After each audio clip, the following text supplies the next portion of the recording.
要成佛道，先尽人道了。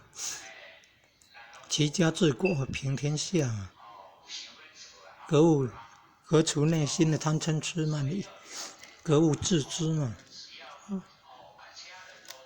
去除心中的恶念，去除贪嗔痴爱世心物，格物，然后致知，致良知，格物致知，诚以正心，修身齐家，治国平天下，内圣外王。要成天道，要先尽人道啊，守五戒才能转世成人呢。